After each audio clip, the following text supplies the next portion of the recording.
Well, I do have a sense of déjà vu, because a month ago I stood here, the Minister sat there, and we hoped that the government would listen.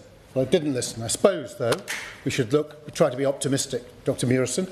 That time, apart from the Minister's aide, there wasn't a single Labour MP to be found in this debate. And here they are all today. And they vary in their approach from, I don't mean to be too personal or rude to the Honourable Gentleman from South Norfolk who opened it, but I've never heard a speech in this Parliament in nearly 20 years that expressed no opinion on the subject in hand. So he gets the vanilla award. The Honourable Member for Bishop Auckland was perhaps tentative and timid, but nonetheless wanted to hint that it was possible that this perfect selection of policies put forward by Labour might need a little tweak. Well, congratulations on that, though I think the award should go to the member for Northumberland, who I think was pretty clear that he doesn't think this policy is right and it needs to be changed. Well, praise the Lord that someone on that side of the chamber is prepared to come out and do this. That's what you were sent here for. Not to do whatever the Prime Minister tells you to. So, as I referred to earlier, when the 2012 budget and it wanted to bring in the caravan tax, it was going to devastate the industry in East Yorkshire, which happens to be based there, and down my coast, because that's where they're deployed. We stood against it and we opposed it. And I am delighted to see that the Honourable Gentleman is going to stand up and find that inner rebel inside his heart. There's absolutely nothing timid about what I'm telling the Honourable Gentleman when I say that farmers in my community have been massively let down by the previous government. Nothing timid at all about that. I don't know why the Honourable Lady keeps saying this. We haven't voted on this policy yet, but there was a vote. It was a vote against a motion that was put forward by the opposite side, and it was a cynical motion that was designed to make us want to vote against it because it was so ridiculous. I'm afraid he's sort of shrunk inside his outer shell, and the farmers in his constituency will have heard that. But it is possible to challenge your government. And I would say to my whips then, the best service you can do the government is to stop it doing something stupid and harmful and alienating of voters. And I would hope that members opposite could see that, because we can't change this. People outside say to me, can we get this changed? Well, it's actually up to Labour MPs. They have the majority. And part of a democracy, it's not about having a majority, you can do what you like. A democracy is listening. A democracy is, in fact, doing what the now Prime Minister told the NFU. He said, you deserve a government that listens, that heeds early warnings. Well, you know, there's one or two about.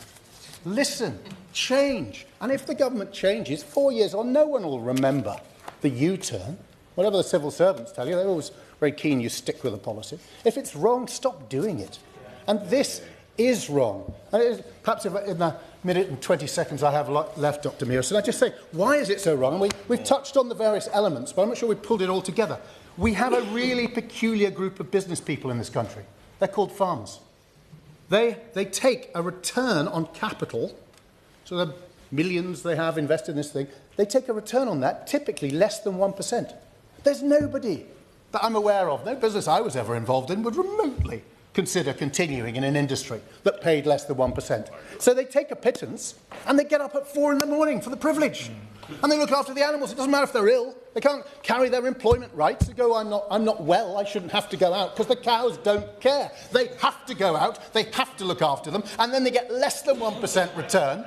And these businessmen, the most beneficent, public-minded business people in the whole country, then provide excellent food at among the lowest prices in Europe.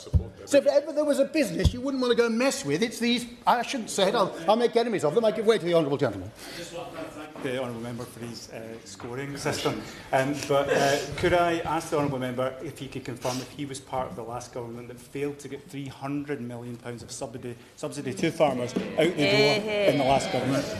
Well, I understand, and for his political career, having been so brave today, I entirely forgive him for that piece of whataboutery. But what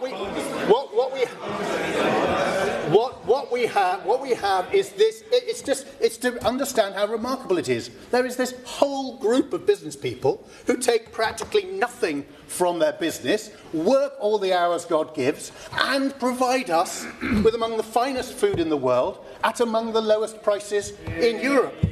Why would you want to mess with that? And not only do they do it, do you know what they do? They brainwash their children from the earliest age so that they carry on doing it. Right.